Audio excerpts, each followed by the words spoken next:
मोक्षमार्गस्य नेतारं वेत्तारं कर्मभूभृतां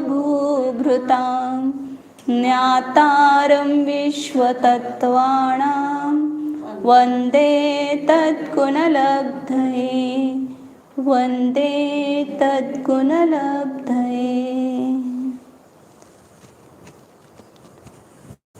श्री गुरुद्दपिच्छाचार्य विरचित तत्वार्थ सूत्र नामक यह सूत्र ग्रंथ है, आद्य सूत्र ग्रंथ है। सबसे प्रथम संस्कृत भाषा में लिखा गया यह सूत्र ग्रंथ है और इसमें द्रव्यानुयोग, चरणानुयोग, कर्णानुयोग सब अनुयोगों का सार भरा हुआ है। कल अपन ने इसके बारे में थोड़ी जानकारी ली थी। आज पुनः वो न करके मैं आगे बढ़ती हूँ। इसमें तत्वार्थ सूत्र के कर्ता तो सबको पता चल गया, उनका नाम क्या है? गुरुद्दपिच्छ। और उनका दूसरा नाम है उमा स्वामी या उमा स्वाति भी बोलते हैं। उमा स्वामी ज़्यादा प्रचलित है, लेकिन वास्तव में उनका नाम आचार्य गुरुद्दपिच्छ था। किसी भी शास्त्र का प्रारंभ 6 बातों से होता है। मतलब कोई भी शास्त्र प्रारंभ करना है तो उसके पहले 6 बातें बताई जाती हैं। मतलब ग्रंथकार 6 बातों का वर्णन करके फिर ग्रंथ का प्रारंभ करता है। तो इसके अभी अपन तत्वार्थ सूत्र प्रारंभ कर रहे हैं, इसलिए वो 6 बातों को देखना आवश्यक है। कुछ हमने कल देखा है, लेकिन एक व्यवस्थित रूप से अभी उसको समझाते हैं कि शास्त्र के मतलब कोई भी ग्रंथकार शास्त्र के प्रारंभ में 6 बातों का वर्णन करके ही ऐसा आता है। मंगल निमित्त हेतु, परिमाण, नामकर्ता, षडपि वागरीय, मतलब इस 6 का भी वर्णन करके ग्रंथकार ग्रंथ का प्रारंभ करता है। तो उसमें पहले सबसे पहला है मंगलाचरण। तो कोई भी ग्रंथ लिखते तो पहले मंगलाचरण करते हैं। उसका खुलासा अपन विस्तार से देखेंगे। मंगलाचरण मतलब वहाँ पर इष्ट देव को नमस्कार करना। इधर मैं लिखती हूँ 6 बातें। पहला है मंगलाचरण, सबको अपनी अपनी कॉपियों में लिखना है। दूसरा है मंगलाचरण निमित्त, तीसरा है हेतु, चौथा है परिमाण,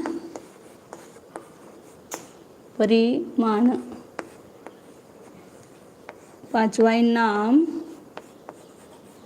और छठा है कर्ता।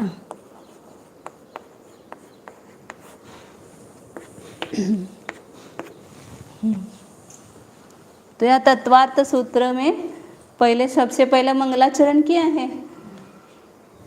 मोक्ष मार्ग से नेतारम अपन ने जो बोला था उसका अपन विस्तार से खुलासा देखेंगे इसके बाद में।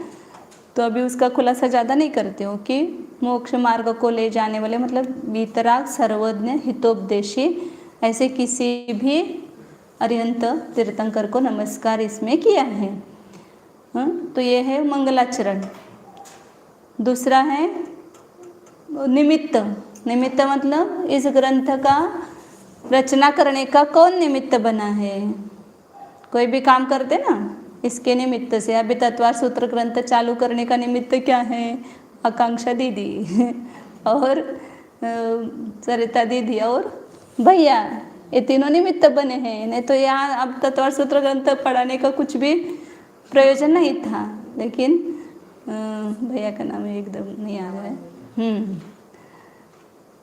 तो अब मतलब ये निमित्त इसको कहते हैं।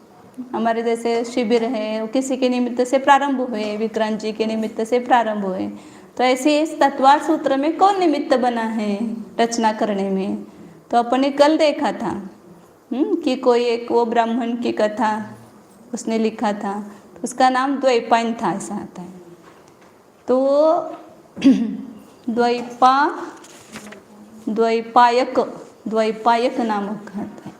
तो उसमें 2 बताए थे प्रसंग, एक तो वो ब्राह्मण का और दूसरा भव्य जीव का। तो ये ही ऐसा हो सकता है कि वो द्वैपायक ब्राह्मणी जो कोई भव्य बुद्धिमान गया ना वहाँ पर, वही वहाँ पर गया, जब उसने देखा और उसने जा कर के आचार्यों को विनंती की कि मोक्ष का हित क्या है और फिर मोक्ष का मार्ग क्या है, तो उसके बाद में इसकी रचना हुई। तो इसका निमित्त कौन है? भव्य जीव, कोई एक बुद्धिमान भव्य जीव निमित्त है। और शास्त्र भव्य जीवों के लिए लिखे जाते हैं, क्योंकि अभव्य जीव तो पढ़े न पढ़े समान है, उसको कोई भी लाभ नहीं होगा। तो भव्य जीव इसमें निमित्त है।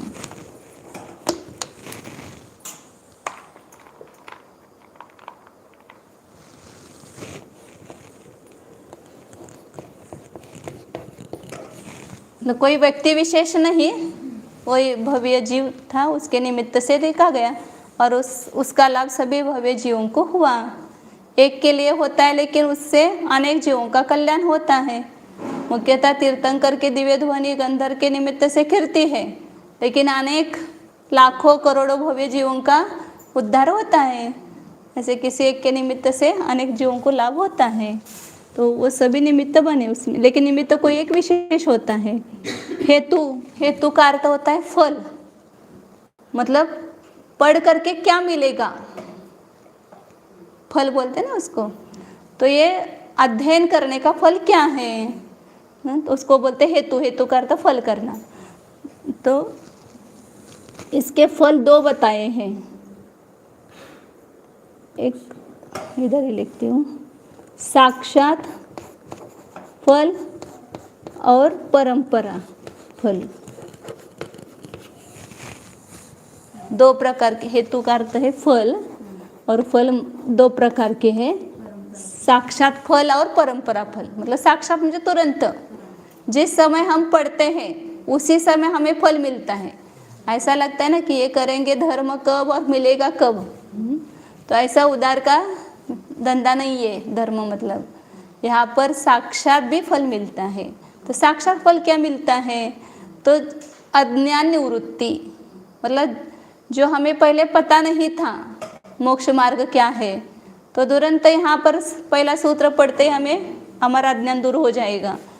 सक्ष सम्यक दर्शन ज्ञान चारित्र मोक्ष का मार्ग है। तो जो भी हम आप इसमें पढ़ेंगे बहुत सारा अज्ञान दूर होगा, क्योंकि बहुत सारे बातों का हमें अज्ञान है। तो जब पढ़ते हैं तो उस अज्ञान दूर होता है, ये साक्षात फल मिलता है। अज्ञान निवृत्ति, इसमें क्या क्या बोला है? अज्ञान निवृत्ति मतलब अज्ञान दूर होना। दूसरा फल क्या है? मतलब ये बच्चों को तो ऐसा लगता है ये शास्त्र पढ़ने से हमें क्या मिलेगा, तो ये समझना चाहिए कि हमें क्यों पढ़ना है शास्त्र। बहुत सारा अज्ञान, ये भी दोष है। ऐसा लगता है कि नहीं समझ, नहीं मालूम पड़ा तो क्या बिगड़ता है, ऐसा लगता है ना सभी को। तो वो दोष है, फिर आप दोष सहित ही रहेंगे। अज्ञान को दूर करना चाहिए ना, दोष को दूर करना चाहिए। तो इसको पढ़ने से सबसे पहला लाभ होता है कि हमारा अज्ञान निकल जाता है। और अज्ञान निकल गया तो वहाँ पर तुरंत क्या मिलता है? आनंद। आनंद होता है कि नहीं? अब लास्ट जब हम शास्त्र स्कूल में भी पढ़ते हैं तो नई नई बातें समझ में आती है तो वहाँ पर खुशी होती है। गणित समझ में आने लगते हैं तो खुशी होती है। कोई भी चीज़ आने लगती है अपने को तो उसके बारे में आनंद उत्पन्न होता है, तो तुरंत हमें आनंद की प्राप्ति होती है। यह भी फल है। और उस आनंद से क्या होता है? शास्त्र पढ़ रहे हैं, समझ में आ रहा है, तुरंत आनंद आया, उससे क्या फल मिलता है? तो आपके आनंद से कर्म की निर्जरा होती है। बाह्य लौकिक विद्या के आनंद से आपके कर्म की निर्जरा नहीं होगी, लेकिन यहाँ पर जो भी आपको समझ में आ रहा है, क्योंकि वास्तविक वस्तु का स्वरूप बताया जा रहा है, तो आपका वास्तविक अज्ञान दूर हो रहा है। वहाँ तो आप उल्टा सुल्टा भी पढ़ते हैं शास्त्र स्कूल में, लेकिन यहाँ जो है वस्तु का वास्तविक स्वरूप है वही बताया जाएगा। इसलिए यहाँ पर क्या होता है? दूसरा लाभ क्या है? वास्तविक आनंद की प्राप्ति होती है। आनंद की प्राप्ति, सुख की प्राप्ति, एक समाधान प्राप्त होता है। और उससे क्या होता है? असंख्यात गुनी कर्म की निर्जरा होती है। खाली निर्जरा नहीं होती है, असंख्यात गुनी। प्रत्येक जिनको समझ में नहीं आता वो भी खाली इतना भाव करे मन में कि ये जो बताया जा रहा है ना, ये मेरे हित के लिए है। इसमें से एक भी अक्षर समझ में आ जाए तो मेरा कल्याण हो जाएगा। नहीं सब पूरा समझ में आए, लेकिन एक शब्द तो समझ में आ सकता है कि नहीं आता है। 50%, 25%, जितना भी समझ में आता है उससे अपना हित है। इसमें से एक भी शब्द आप लेकर के जाओ और उसका भाव पकड़ करके, तो उससे असंख्यात गुनी कर्म की निर्जरा होती है। स्वाध्याय करने से, समझने से निर्जरा होती है। और बताएं कि बाह्य, ये तो सब अपने अंदर अंदर भीतर हो रहा है। बाहर से हमें कुछ मिलना चाहिए ना। ऐसा लगता है कि बाहर से लोग में मान्यता मिले, यश, ख्याति, पूजा, लाभ मिले, या कोई वस्तु या हमें पैसा, ये सब मिल जाए। तो ये पुस्तक ये पढ़ने से तो हमें कोई लौकिक प्रयोजन की सिद्ध नहीं होगी, ऐसा लगता है। तो साक्षात लौकिक प्रयोजन भी यहाँ पर सिद्ध होता है कि देव और उन देवों के जो समूह है उनके द्वारा वंदित होना। जब षटखंडागम को पढ़ा भुजपदंत भूतबली ने, तो स्वर्ग के देवों ने आकर के उनकी पूजा की। देवों के द्वारा पूजा जाना, आदर सम्मान प्राप्त होना, ये भी फल मिलता है वहाँ पर। अब जैसे आप थोड़ा भी पढ़ेंगे तो लोग अपने को क्या करते हैं, आदर सत्कार करते हैं ना। ये ज्ञानी है, ये होशियार है, ये मतलब उस इसमें भी क्या बोलते हैं, धन्यवाद देते हैं, आशीर्वाद देते हैं। तो देवों के द्वारा पूजा को प्राप्त होना, ये भी साक्षात फल मिलता है। अब यहाँ स्वर्ग के देवता नहीं आते, ठीक है, लेकिन यहाँ जो लोग हैं उनसे मिलता है। अवंतर वनवासी देव वगैरह भी यहाँ आ सकते हैं, मतलब ये। तो ये और बहुत सारे ऐसे फल मिलते हैं शास्त्र पढ़ने से। और दूसरा फल क्या बताया, परंपरा। परंपरा फल भी दो प्रकार का है, एक अभ्युदय सुख और एक मोक्ष सुख, निश्रेयस मतलब मोक्ष सुख। अब परंपरा फल में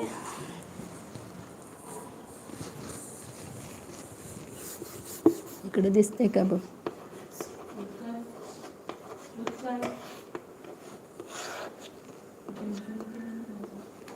अभ्युदय सुख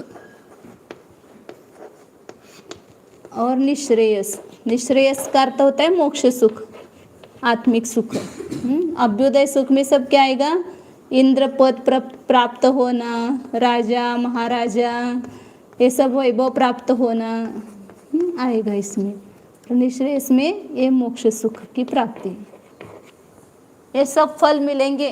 तत्वार्थ सूत्र पढ़ने से हमें क्या मिलेगा कोई पूछे तो ये सब बताना कि हमें इतने लाभ होंगे।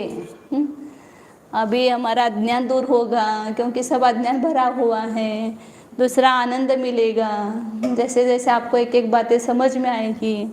असंख्यात गुनी कर्म की निर्जरा, सबसे बड़ा लाभ है कर्म की निर्जरा, क्योंकि यह जीव दुखी किसके कारण है, कर्म के कारण दुखी है। और कर्म हम कितना बांध रहे हैं ये हमें पता ही नहीं चलता है। संक्लेश परिणाम करते रहते हैं और संक्लेश परिणामों से कर्म बंधते हैं और उसमें वृद्धि होती रहती है, उत्कर्षण वगैरह होता रहता है। लेकिन जब हम अपने परिणामों की विशुद्धि बढ़ाते हैं तो वहाँ पर वो कर्म निर्जरित हो जाते हैं। तो यहाँ पर जब स्वाध्याय करेंगे तो बहुत परिणामों की विशुद्धि होगी, उससे अपने कर्म की निर्जरा होगी। आपका अज्ञान भी शोभशम भी बढ़ता जाएगा, उससे शोभशम भी बढ़ता है विशुद्धि की वृद्धि से। बहुत सारे लाभ होते हैं देवों के द्वारा पूजा वगैरह, ठीक है, इसको गौण करो। बाकी परंपरा फल क्या बताया, परंपरा मतलब तुरंत नहीं मिलेगा, बाद में मिलेगा। तो बाद में क्या मिलेगा आपको, तो ऐसे पुण्य का बंध आप करेंगे, देवायु देवगति वगैरह, तो अगले जन्म में देवों का अलग वहाँ का लोकोत्तर सुख, मतलब यहाँ से भी स्वर्ग में सुख जो है वह अलग है, मतलब यहाँ नहीं है दिखाने के लिए आपको कितना सुख है स्वर्ग में। और परंपरा से स्वर्ग जाएंगे, फिर वहाँ से आएंगे, पुनः आएंगे ना मनुष्य में, क्या केंद्र में जाएंगे? स्वर्ग से वहाँ के सुख में मस्त हो जाएंगे तो एक केंद्र में जाएंगे, तो वहाँ से आएंगे वापस मनुष्य होंगे और नियम से 8 वर्ष के बाद मुनि पद धारण करके मोक्ष चले जाएंगे। तो परंपरा से मोक्ष की भी हमें प्राप्ति होगी। तो ये सब फल शास्त्र पढ़ने से मिलते हैं, अध्ययन, शास्त्र के अध्ययन से, इसलिए शास्त्र का अध्ययन करना चाहिए। ये तीसरा बताए हेतु। अब चौथा क्या है? परिमाण, मतलब ये ग्रंथ कितना बड़ा है, उसमें कितने श्लोक है, कितने सूत्र है, इसको बोलते हैं परिमाण। तो हर ग्रंथ के प्रारंभ में आचार्य परिमाण बताते इसका, इतने श्लोक प्रमाण है। तो यहाँ तत्वार सूत्र में अपन ने कल देखा था अध्याय 10 है, और सूत्र मैंने कल गलती से 395 बोला था, नहीं वो गलत हो गया था कल, सब सुधार कर ले क्योंकि गलती से हुआ है। तो 357 सूत्र है। कितने सूत्र है? 357 सूत्र है। जिनवानी का एक भी शब्द अपने से गलत निकले तो उसका फल अपने को बहुत, मतलब इतने सारे लोग सुनेंगे तो वो सब गलत धारणा करेंगे, तो परंपरा से उनको भी गलत ही ये होगा। तो वो गलती को सुधारना है। 357 सूत्र हुए, 357 सूत्र है। तो ये परिमाण हुआ। पांचवा है नाम। ये परिमाण भी क्यों बताया जाता है? क्योंकि कुछ भी पढ़ना चालू किया ना, पहले अपन क्या करते हैं, कितने पेज है, कितने सूत्र है, अभी कितनी गाथा है, रोज रोज भी देखते हैं कितने सूत्र हो गए, अब कितने बाकी हैं। मतलब एक पढ़ने वाले को विश्वास, मतलब एक निर्धास्तता लाने के लिए परिमाण पहले बता देते कि इतना बड़ा शास्त्र है बस। और पांचवा ही नाम, ग्रंथ का नाम क्या है? तो ग्रंथ का नाम तत्वार्थ सूत्र है, या दूसरा नाम क्या बताया था जो प्रचलित है, मोक्ष शास्त्र। ऐसे मोक्ष शास्त्र जी ऐसा भी बोलते लोग उधर, शास्त्र जी पढ़ना है तो मोक्ष शास्त्र इसका नाम है। और छठा बताए कर्ता।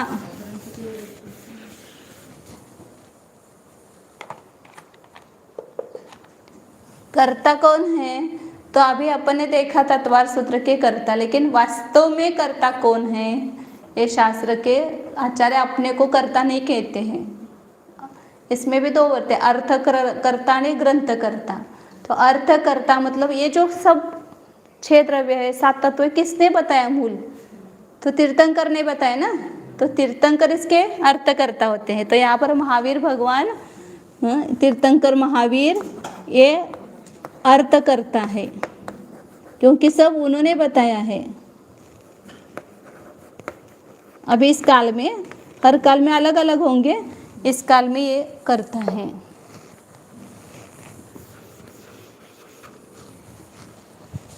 इनको बोलते हैं अर्थ। अपन रोज शास्त्र की गद्दी पर बैठ करके बोलते हैं ना, अर्थकर्ता।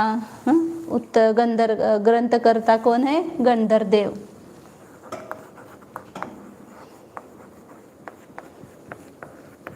क्योंकि गंधर देव ने ही 12 अंग की रचना की है। इंद्रभूति गौतम गंधर है इस काल के गंधर है ग्रंथकर्ता। इंद्रभूति गौतम गंधर लिखा तो चलेगा।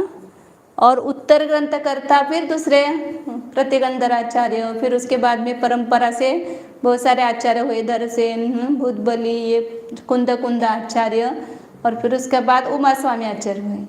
तो अभी ये जो शब्द की रचना की है इस सूत्र की, उसके कर्ता गुरुद्दपीछे आचार्य या उमा स्वामी आचार्य है। ये उत्तर ग्रंथकर्ता बहुत सारे हो जाएंगे।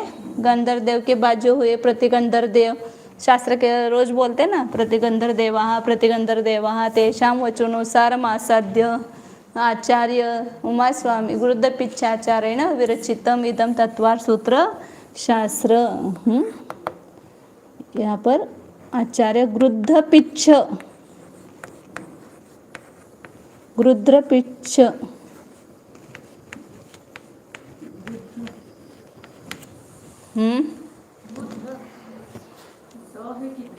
द में ध आएगा। एक मिनट मैं भी देखती हूँ, गलत नहीं होना चाहिए। हाँ, तो ये उत्तर ग्रंथ करता ये उत्तर ग्रंथ करता तो बहुत सारे आते हैं, गंधर्व फिर परंपरा से जितने आचार्य हुए वो।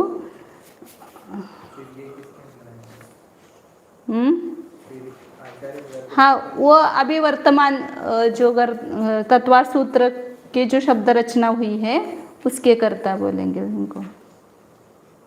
रुद्ध पिच्छ ये बराबर है। मैं गुरुद्ध पिच्छ, पिच्छाचार्य, रुद्ध पिच्छ। हाँ, तत्वा सूत्र के वर्तमान करता, रचनाकार बोलो उनको।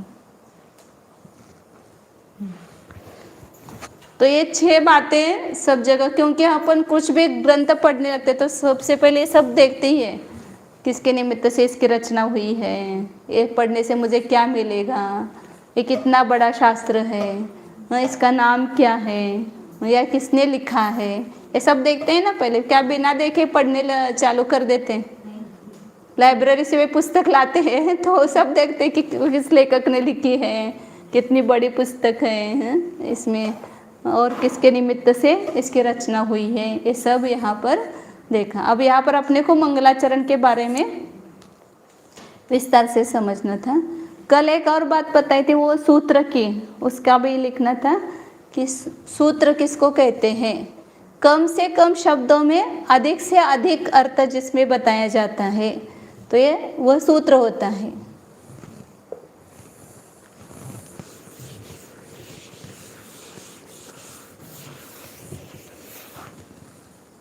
ये 6 बातें कौन कौन सी हुई अभी मैंने मिटा दी। कौन कौन सी हुई 6 बातें? चरण, हेतु, परिमाण, नाम और कर्ता। हाँ, अब सूत्र किसको कहते हैं ये संक्षेप में अपने को जानना है कि सूत्र कम से कम शब्दों में अधिक से अधिक जहाँ भाव बताया जाता है उसको सूत्र कहते हैं। तो उस सूत्र के 7 विशेषण बताए हैं। अल्पाक्षर मतलब कम अक्षर, जिसमें जितने कम से कम शब्द होंगे अल्पाक्षर वान होते हैं। मतलब उसमें आधा मात्रा भी यदि कम कर सकते हैं तो भी वो करने की कोशिश करते हैं। मतलब फालतू नहीं होगा, एक भी शब्द फालतू नहीं होगा। हर सूत्र के हर शब्द को टीकाकार वहाँ बताते कि ये शब्द क्यों रखा है, ये शब्द क्यों रखा है, ये बताना क्यों आवश्यक है। कभी कभी ऐसा लगता है कि ये शब्द की आवश्यकता नहीं थी, फिर शंका उठा करके उसका निराकरण भी करते हैं कि नहीं, ये शब्द यहाँ पर इस कारण से आया है, महत्वपूर्ण। मतलब प्रत्येक पद की सफलता इस सूत्र के होती है। मतलब फालतू एक भी शब्द नहीं होगा। हमारा आचार्यों का एक भी शब्द फालतू नहीं, सब सार्थक है। और हमारे कितने शब्द सार्थक होते हैं और कितने फालतू होते हैं कितना बोलते हैं हम? फालतू ज़्यादा बोलते हैं और सार्थक बहुत कम बोलते हैं। तो अब ऐसा बोलना हमें सीखना है। यहाँ पर क्या बोलना है? जितना काम है उतना बोलो, बिना कारण मत बोलो। बिना कारण बोलने से सब झगड़ा होता है। झगड़े क्यों होते हैं घर में? बिना कारण कुछ भी बोलते रहते हैं। तो वहाँ पर ये सूत्र के 7 क्या है? प्रकार। ये सूत्र के 7 विशेषण। सूत्र कैसा होना चाहिए? तो अल्प अक्षर वाला, जो उसमें कम से कम शब्द होने चाहिए, जितने आवश्यक है उतने ही, निरर्थक नहीं एक भी। सूत्र अल्प अक्षर वाला होता है। दूसरा कैसा है? असंदिग्ध, मतलब उसमें कोई भी संदेह नहीं होना चाहिए कि ऐसा है कि वैसा है। पूरा स्पष्ट कथन होगा उसमें, तो असंदिग्ध होता है। इसमें संदेह नहीं होता है कुछ भी। अल्पाक्षरम असंदिग्ध। एक श्लोक है, सारवत गूढ़ निर्णयम निर्दोषम सारवत तथ्यम सूत्रम सूत्रविदो विदु। ऐसा होगा, लास्ट का थोड़ा गलत हो सकता है। तो 7 विशेषण बताए उसमें। परीक्षा मुख सूत्र में भी बताए थे लेकिन लिखवाए नहीं थे। अल्पा, हाँ इसमें है लिखा हुआ, अल्पाक्षरम असंदिग्धम सारवत। तीसरा विशेषण क्या है? सारवान होनी चाहिए। सूत्र कैसे होना चाहिए? सारवत मतलब सारवान, मतलब सार सहित। सार पता है ना? सार मतलब उसमें जो निचोड़ होता है, निचोड़। दूध में सार क्या होता है? मक्खन। मतलब मक्खन होता है, मक्खन से घी बनता है।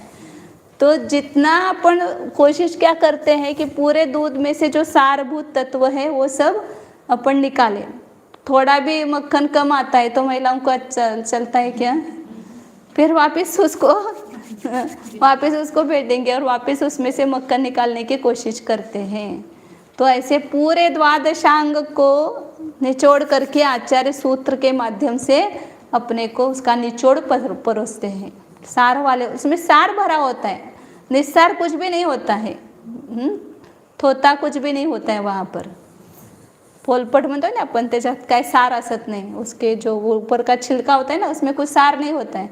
बीच का जो भाग होता है वो जैसे केला है, बीच का भाग सारभूत है, ऊपर का छिलका निस्सार है। ऐसे वो नारियल है, उसके जो ऊपर के सब छिलका वगैरह है वो अंदर की करंटी क्या बोलते हैं उसका, जो करवटी म्हणतो कि ना अपन, वो गोला है। तो उसके अंदर जो सफ़ेद गोला होता है वो सारभूत है। ऐसे हर वस्तु में सार होता है। तो संपूर्ण अपने आगम का जो सार है वो सूत्र में भरा हुआ होता है। तो पूरे द्वादशांग का सार इसमें भरा हुआ है, इसलिए कैसे होते हैं? सार सहित, सारवत बोलते हैं उसको। अल्पाक्षरम असंदिग्धम सारवत गूढ़ निर्णयम। इसमें मैंने कल कहा ना कि खाली ग्रंथ कितने पेज का है? 10 पेज का। लेकिन इसमें कितनी गूढ़, इतना रहस्य भरा हुआ है कि इसका कितना भी खुलासा करें, कितने बड़े बड़े ग्रंथों की रचना हुई तो भी अभी उसका पूरा जो रहस्य है वो नहीं खोल सकता है। ऐसा गूढ़ मतलब उसमें रहस्य भरा हुआ होता है सूत्र में। और निर्दोष, इसमें किसी प्रकार का दोष नहीं, पूर्वापर दोष नहीं होता है।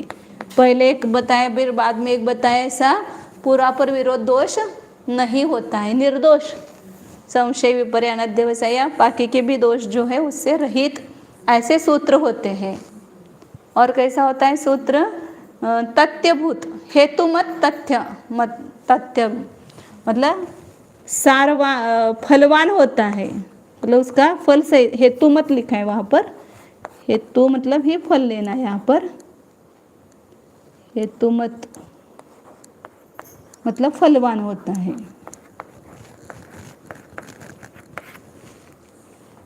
और इसका फल है, मतलब सूत्र में थोड़े शब्द से बहुत सारे वस्तु का अपने को ज्ञान होता है, इसलिए फल वाला है।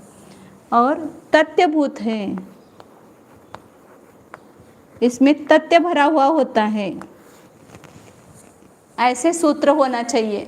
ये गुण जिसमें है उसको ही सूत्र कहते हैं, सूत्रकार उसको सूत्र कहते हैं। तो ये तत्वार सूत्र के सूत्र भी इन सब विशेषणों से युक्त है। आप देखेंगे कितना कम शब्द में कितना सारा बता दिया है। एक एक सूत्र अपन देखेंगे तो उस समय उसके पद की सार्थकता देखेंगे कि सूत्र में हर शब्द जो आया है वो कैसा सार्थक है। तो ये 7 विशेषण सूत्र के बताए हैं। अब अपन मंगलाचरण की तरफ बढ़ते हैं।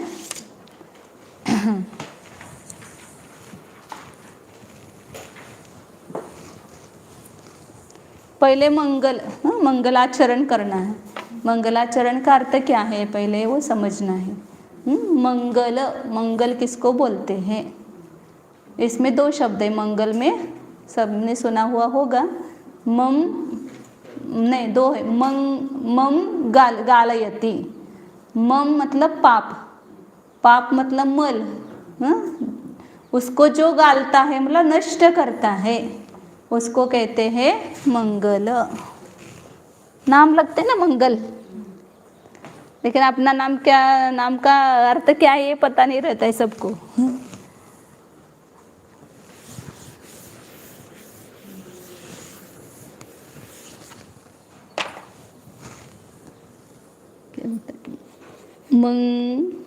ये मम म्हणजे होता है पाप,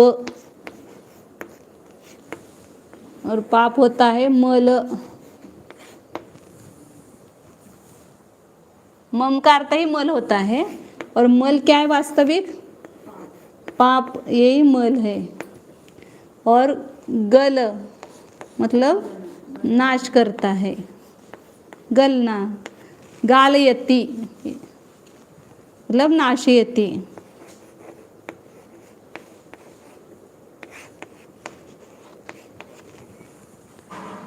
म मतलब मल का जो नाश करता है। मल मतलब क्या लेना है यहाँ पर? मल मतलब बाहर का मल नहीं है। बहुत सारे मल के भी भेद किए हैं, जब आप जीवकांड वगैरह पढ़ेंगे ना, उसमें सब मल के द्रव्य मल, भाव मल, फिर द्रव्य मल के भी बहुत भेद, भाव मल के भी भेद, ऐसे। तो संक्षेप में अपने को जानना है कि यहाँ पर मल मतलब पाप को मल कहा है। तो पाप भी दो प्रकार के, एक द्रव्य कर्म रूप पाप और एक भाव कर्म रूप पाप। तो जीव के पाप भाव होते हैं और उसमें निमित्त जो पाप कर्म, वो पाप कर्म, तो इन दोनों का भी नाश करता है।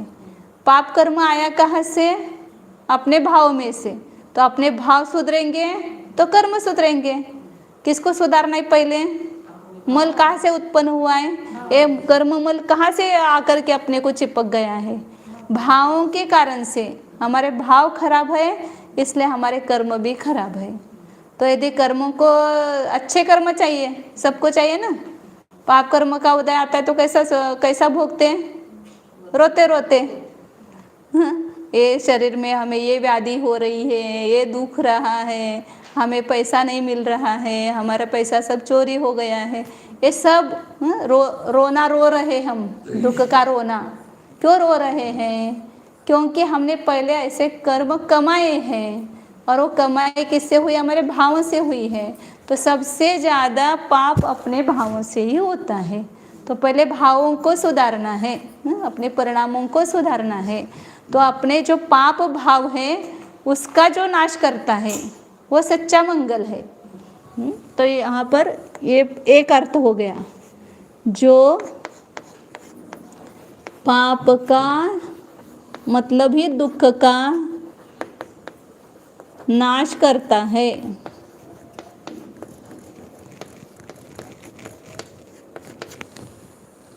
और दूसरा अर्थ है मंग और ल। ये मम अधिक गल किया, और या मंग और ल मतलब मंग का अर्थ होता है सुख, पवित्रता, पुण्य, सुख, ये सब मंगल, ये सब एक अर्थवाचक है। तो सुख को ल मतलब लाता है, ले आता है, ले लाता है, उसको बोलते हैं मंगल। मतलब जो सुख को प्राप्त कराता है।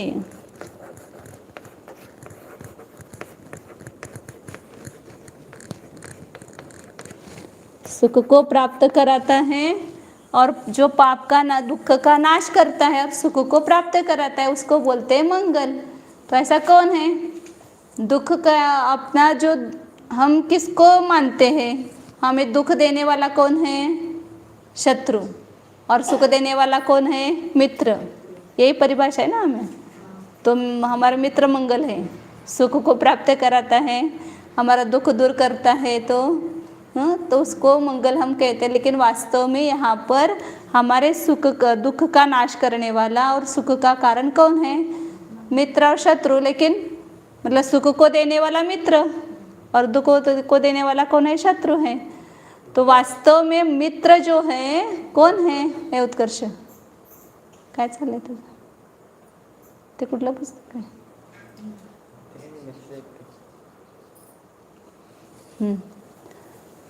हमारा मित्र कौन है वास्तव में? मित्र सुख देता है ना, धर्म ही वास्तव में मित्र है। मित्र सुख देता है बराबर है, लेकिन मित्र कौन है ये इसका निर्णय करो पहले। जो हमें विषय भोगों में सहायभूत होता है वो मित्र नहीं है। जो हमें संसार दुख से निकालता है वह सच्चा मित्र है, सच्चा साथी है अपना, सच्चा सहायक करने वाला वही मित्र होता है। तो धर्म अपने को सुख देने वाला है। और धर्म मतलब भी क्या? कि जो धर्म जिसने अपने अंगीकार किया, ऐसे जो पंच परमेष्टि है, देव शास्त्र गुरु, ये सच्चे कौन है? हमारे हित करता है, मतलब मित्र है अपने। और शत्रु कौन है हमारा? भाव कर्म, द्रव्य कर्म, नो कर्म, मतलब ये जो राग द्वेष मोह आदि हमारे विकारी भाव हैं, ये हमारे दुख देने वाले हैं। और उसके निमित्त से आया हुआ द्रव्य कर्म वो दुख में निमित्त बनता है। और उस कर्म के उदय आने में भी निमित्त कौन बनते हैं? ये शरीर आदि बाहर के पदार्थ। तो ये सब दुख में निमित्त है। और ये सब दुख का नाश करने का सामर्थ्य किस में है? तो मंगल में है। तो मंगल कौन है? इसका निर्णय हमें करना है पहले।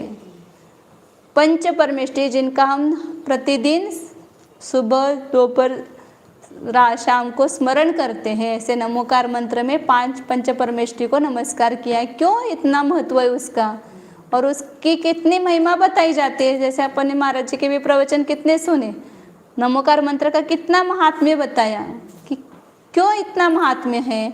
तो उसमें जिनको नमस्कार किया गया है वे एक अलौकिक, मतलब जिन्होंने अपना जीवन स्वयं सुखमय व्यतीत किया है, ऐसे व्यक्तियों को वहाँ पर नमस्कार किया है। गुणी व्यक्तियों को वहाँ पर पंच परमेष्टि मतलब जिन्होंने अपने गुणों का विकास कर लिया है, परिपूर्ण शांति सुख प्राप्त कर लिया, ऐसे वे महान आत्माएं हैं पंच परमेष्टि मतलब। और उस पंच परमेष्टियों के संपर्क से ही अपना भी कल्याण होने वाला है। जिन जिन जीवों का आज तक कल्याण हुआ है वो पंच परमेष्टि के सानिध्य में ही हुआ है। बिना उनके सानिध्य में कोई चाहेगा कि मैं अपना कल्याण कर लूँ तो किसी का कल्याण होने वाला नहीं है। तो इसलिए वास्तव में मंगल भूत कौन है? रोज इसलिए हम बोलते हैं चत्तारि मंगलम, रोज मोपाट बोलते चत्तारि मंगल सिद्धा मंगल साव मंगल केवल मंगलम लेकिन किसका नाम हम ले रहे हैं, कितना उसमें भाव भरा हुआ है, उसकी यदि भावपूर्वक हम वंदना करेंगे तो हमें कितना फल मिलेगा। जो बोल रहे हैं वही बात, नया करना कुछ नहीं है आपको यहाँ पर। सब आप कर रहे हो, रोज देव दर्शन कर रहे हो, नमोकार मंत्र बोल रहे हो, चत्तारे दंडक बोल रहे हो, तो उस बोलते समय उस भाव को अंदर लेते हुए जिनको नमस्कार कर रहे हैं उनके गुणों का स्मरण करते हुए यदि हम नमस्कार करेंगे तो वही हमारी क्रिया फल वाली होगी, उसी से आपको फल मिलेगा। क्रिया तो सब कर रहे हैं लेकिन भावपूर्वक होनी चाहिए। एक नमोकार मंत्र में भावपूर्वक बोलो तो उन पंच परमेष्टि को जिनको नमस्कार किया है उनको यदि ख्याल करते हुए हम नमस्कार करेंगे तो विशेष फल की हमें प्राप्ति होगी। तो चल रहा था क्या कि मंगल किसको कहते हैं? तो व्यवहार से पंच परमेष्टि जो है वो मंगल है, क्योंकि मंगल पर्याय रूप से वे परिणत हुए हैं। उन्होंने अपने दुख का नाश किया है और सुख की प्राप्ति उनको हुई है, इसलिए वे स्वयं मंगल स्वरूप है। और ऐसे मंगल स्वरूप पंच परमेष्टि का मौसी उनका स्मरण करते हैं तो हमारा भी जीवन मंगलमय होता है। हमें स्वयं को मंगल बनना है। अब तो मंगल बनना है तो किनका आश्रय लेना पड़ेगा? जो मंगल स्वरूप है, जिन्होंने अपने व्यवहार में आपको जो भी प्राप्त करना है तो उस प्राप्ति के लिए आप कहाँ पर पहुँचते हो? आपको डिज़ाइन सीखनी है, चित्रकला उत्कर्ष सीखना है तो कहाँ पर जाते हो? हाँ, तो जिनको वो कला अवगत है, उस कला में जो पारंगत है उनके पास हम पहुँच जाते हैं तो कला आ जाती है। बस उनके पास जाओ, पास जाएंगे तो सब मार्ग वो बताएंगे और उस मार्ग का अनुसरण करेंगे तो हमें वो कला आ जाएगी। इसी प्रकार हमें आत्महित की कला सीखनी है तो आत्महित जिन्होंने किया है, हमें सुख की कला सीखनी है तो जो सुख जिन्होंने प्राप्त किया है ऐसे व्यक्ति के पास हम पहुँचेंगे तो ही हमें आत्महित की कला आएगी और हम स्वयं का कल्याण कर सकेंगे। तो इसलिए मंगलाचरण करना है यहाँ पर। तो पहले मंगल कौन है ये समझना है। और मंगल व्यवहार से पंच परमेष्टि को कहा और निश्चय से अपना शुद्ध आत्मा वो मंगल है, क्योंकि त्रिकाल मंगल है, अनादि अनंत मंगल का उसको द्रव्य मंगल है। पहले भी मंगल रूप था, अभी भी है और आगे भी है, क्योंकि जो अपना कल्याण होगा पंच परमेष्टि के आश्रय से होगा। लेकिन पंच परमेष्टि के आश्रय में जाने के बाद पंच परमेष्टि अपने को यही बताएंगे कि तू अपने आत्मा का आश्रय ले। उनके पास इसीलिए जाना है कि वो अपने को मार्ग बताएंगे। तो उन्होंने मार्ग क्या बताया कि हम कैसे मंगल बने, तो हमने अपने आत्मा का आश्रय लिया, हमने अपने आत्मा को जाना, आत्मा में आत्मा का श्रद्धान किया और अपने आत्मा में लीन हुए। इस मार्ग से हमने मोक्ष को प्राप्त किया है रत्नत्रय के द्वारा। यहाँ पर भी वही बताने वाले हैं। तो तू भी वही काम कर, ये उनके पास जाने के बाद उपाय मिलेगा। डॉक्टर क्या बताते हैं, डॉक्टर के पास क्यों जाते हैं? हमें रोग दूर करने का उपाय बताते हैं, इसलिए डॉक्टर के पास जाते हैं। तो यहाँ पर भी मंदिर में किन के पास आए हम? डॉक्टर के पास। उनको डॉक्टर नहीं बोलते हम कभी अब उनको भी डॉक्टर, जो हमें एक रोग की दवाई दे करके हमारे रोग को ठीक करता है, उस डॉक्टर के प्रति हमारे कितने अंदर से बहुमान के भाव होते हैं, उसका आदर आता है। अब अपन इस ऐसे डॉक्टर के पास आए हैं कि जो हमारे अनादिकाल के जो जन्म मरण के रोग की दवाई बताने वाले डॉक्टर हैं। वो बहुत बड़े डॉक्टर हैं। ऐसे डॉक्टर के शरण में हम आए हैं। अब हमारा इलाज पूरा होगा और हम सुखी होंगे। तो ऐसे पंच परमेष्टि मंगल स्वरूप है, और जिनके आश्रय से उन्होंने बताए हुए मार्ग से हम चलेंगे तो हमारा आत्मा स्वयं अपने आत्मा को जान करके आत्मा में लीन होकर के मंगल पर्याय रूप से परिणत होगा। इसलिए निश्चय से अपना शुद्ध आत्मा मंगल स्वरूप है।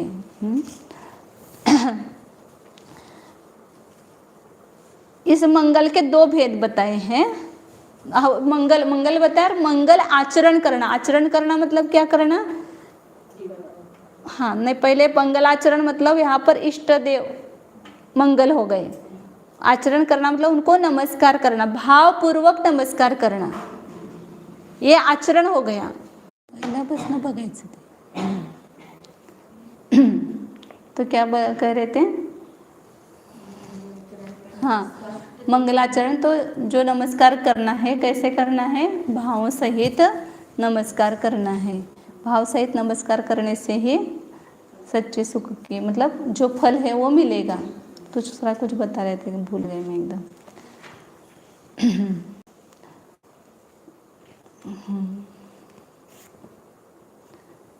ठीक है। तो इस मंगल के दो भेद किए हैं, मुख्य मंगल और गौण मंगल। तो ये मुख्य मंगल पंच परमेष्टि है और गौण मंगल क्या है? तो ये जो 8 मंगल बोलते हैं ना, अष्टमंगल द्रव्य, पीली सरसों, पूर्ण भरा हुआ कलश, वो वंदन माला, ऐसे 8 प्रकार के मंगल द्रव्य बताए, तो उसको हाँ मंगल द्रव्य, तो गौण मंगल है। वो मुख्य मंगल कौन है? तो पंच परमेष्टि या देवशास्त्र गुरु, इसको मुख्य मंगल कहते हैं। मगाशी सांगता विसरला।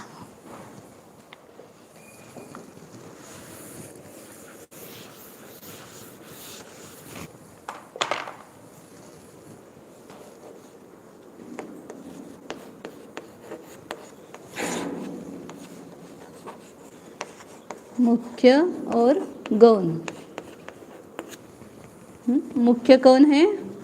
पंच परमेष्टि या देवशास्त्र गुरु, जिनवानी माता सब आएगी।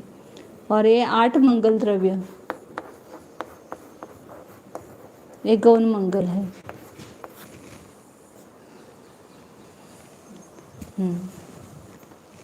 उसका भी सब खुलासा है शास्त्रों में।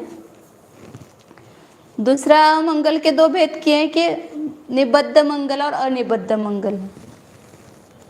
निबद्ध ये अलग है, ये अलग है।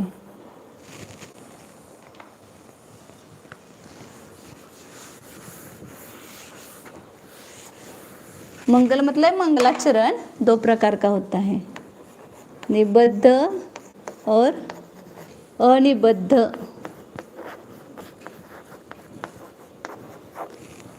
निबद्ध उसको कहते कि ग्रंथकार स्वयं उसकी रचना करके,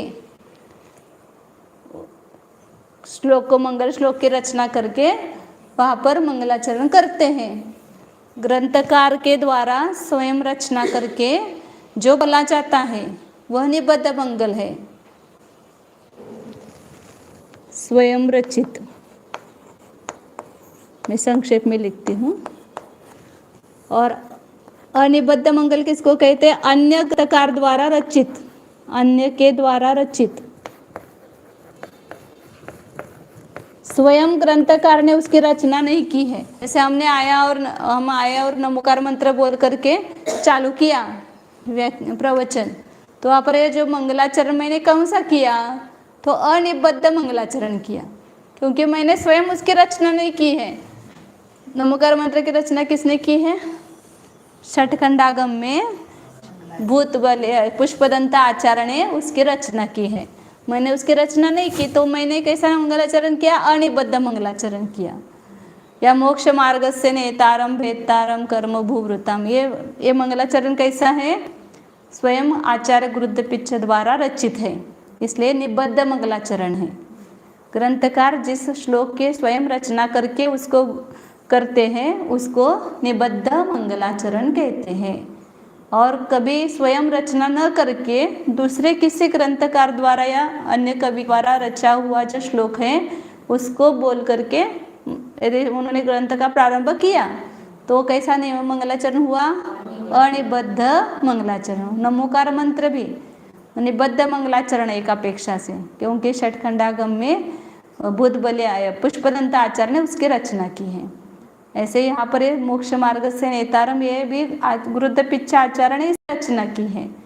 इसका तत्वा श्लोक वार्तिक में उन्होंने उल्लेख किया है, क्योंकि कभी बीच में ऐसे विद्वानों में वाद विवाद चला था कि उसमें कोई कहते थे कि यह रचना उमा स्वामी आचार्य की नहीं है, ये दूसरे किसी की है, इसलिए सर्वार्थ सिद्धि में इसके ऊपर टीका नहीं रची है। ऐसा बहुत विद्वानों में चलता है, कोई विषय से लेकर के वाद विवाद। तो ऐसे वो उस मंगलाचरण के बारे में वाद विवाद चला था, तो ऐसा बोलते थे कुछ विद्वान कि ये स्वयं उमा स्वामी की रचना नहीं है। लेकिन विद्यानंदी आचार्य ने तत्वा श्लोक वार्तिक में स्पष्ट इसका उल्लेख किया है कि ये निबद्ध मंगलाचरण है, मतलब उमा स्वामी आचार्य ने स्वयं इसकी रचना की है। और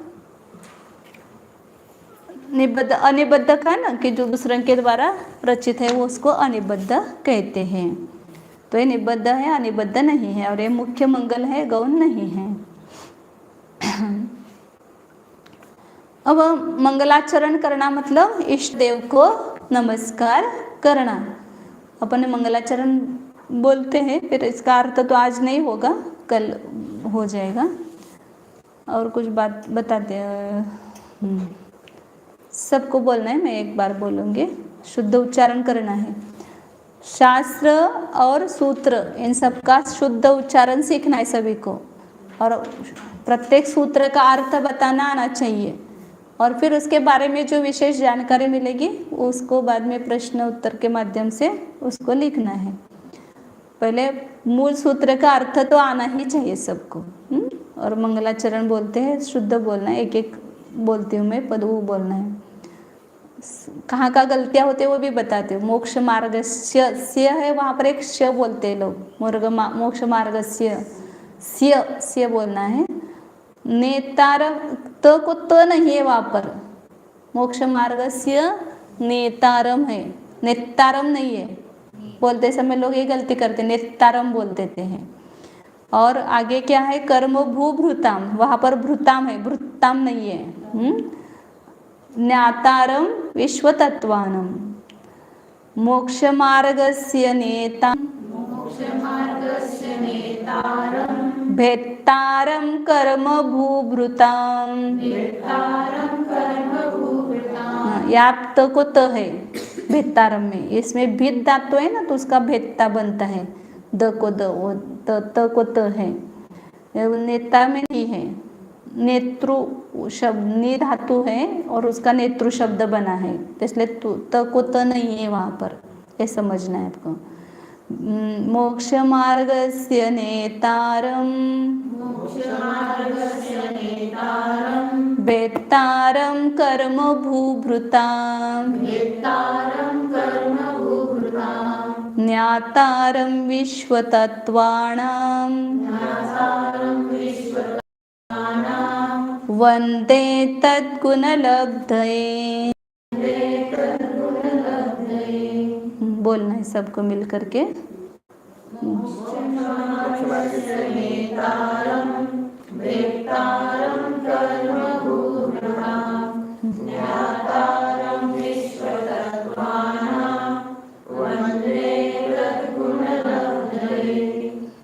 एक अकेले को बोलना है, सबको नहीं, मैं जिनको बोलूँगी उनको ही खाली बोलना है।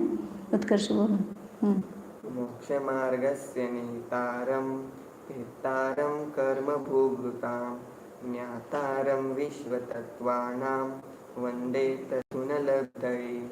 उसको थोड़ा सा वंदे तद्गुणलब्धये दे वाढवायचं। और कर्म भू बड़ा है, मतलब दूसरी दीर्घ है। कर्म भूभृतां बोला आकांक्षा। मोक्षमार्गस्य नेतारं वेत्तारं कर्म भूभृतां ज्ञातारं विश्वतत्त्वानां वन्दे तद्गुणलब्धये। तद पूरा है क्या? तद्गुणलब्धये। वन्दे तद्गुणलब्धये। आधा बोलना है। चलो।